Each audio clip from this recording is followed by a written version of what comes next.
Assalamualaikum warahmatullahi wabarakatuh. Pendengar beriman, sebagai umat Islam, kita mendengarkan azan sebanyak 5 kali sebagai panggilan untuk melaksanakan ibadah. Suara khas azan ini ketika didengarkan, langsung membuat kita untuk segera melaksanakan ibadah. Namun tahukah Anda, di zaman sekarang, ada umat yang terganggu akan suara azan. Dan bahkan, membandingkan dengan istilah perumpamaan azan dengan suara gonggongan anjing. Rumah ibadah saudara-saudara kita non-muslim itu bunyikan toa sehari 5 kali dengan kenceng-kenceng secara bersamaan, itu rasanya bagaimana? Yang paling sederhana lagi, tetangga kita ini kalau kita hidup dalam satu komplek itu misalnya, kiri kanan depan belakang pelihara anjing semua, misalnya menggonggong dalam waktu yang bersamaan, kita ini terganggu enggak? Artinya apa? Bahwa suara-suara ini, apapun suara itu ya, ini harus kita atur. Dan inilah perbedaan gonggongan anjing dengan suara azan. Bahkan yang mendengar ini pun, tidak perlu sampai sarjana. What the fuck? Allahu Akbar, Allahu Akbar, Allahu Akbar,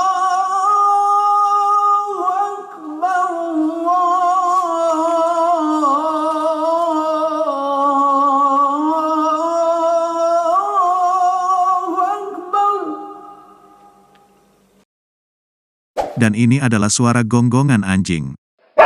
Ini apa? Kalian tahu sampah? Ini sampah.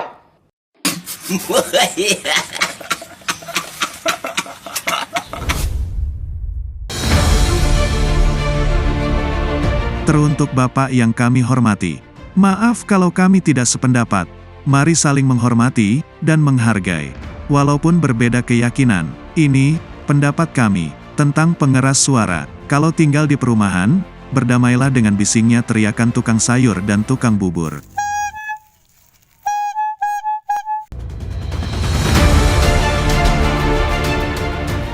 Kalau tinggal di pinggir jalan, berdamailah dengan bisingnya knalpot dan klakson kendaraan.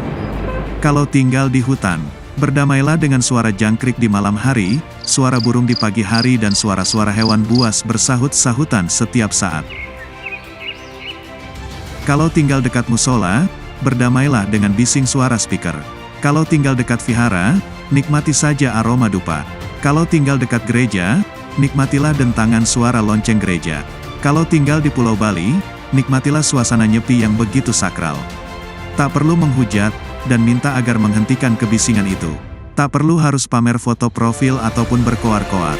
Saya Indonesia, saya Pancasila, saya Bhinneka Tunggal Ika.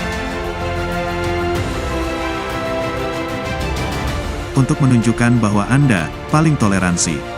Langit tak pernah sombong kalau ia paling tinggi. Laut pun tak pernah congkak meski ia sangat dalam.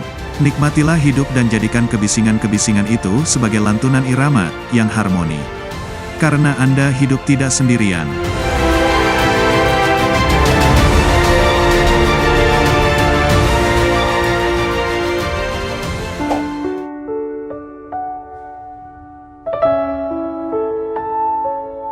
Jika hari ini mereka minta volume azan dikecilkan, besok mereka minta alatnya dimatikan, lusa mereka akan minta bangunan masjidnya diratakan. Lusanya Islam hanya berada di sudut-sudut ruang hampa, bahkan tinggal kenangan.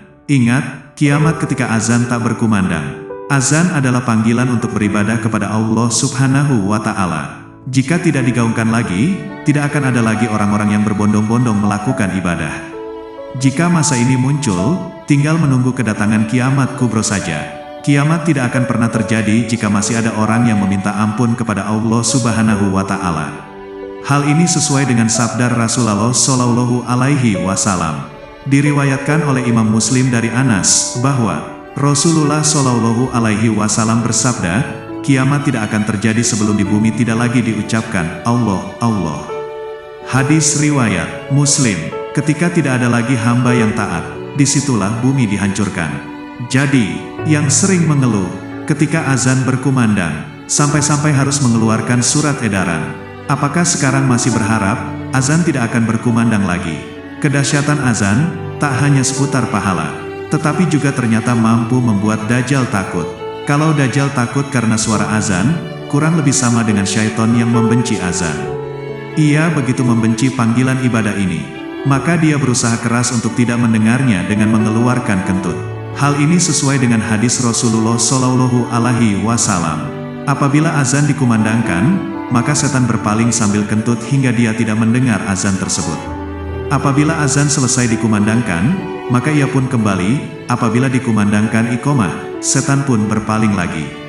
Apabila iqomah selesai dikumandangkan, setan pun kembali. Ia akan melintas di antar seseorang dan nafsunya. Hadis riwayat Bukhari dan Muslim. Boleh jadi detik ini, kita tidak merasakan, mereka tahu dan pintar. Bahwa bukan kitanya yang saat ini dibidik, tetapi anak cucu kita kelak, yang tidak merasakan bebasnya beribadah. Ingat sejarah hilangnya suara azan di Singapura. Singapura dulunya adalah bagian dari tanah Melayu milik pribumi Muslim Malaysia, di mana dulu suara azan terdengar sampai ke ujung-ujung jalan. Detik ini kalau Anda berada di Singapura dan ingin mendengar suara azan, maka Anda hanya bermimpi.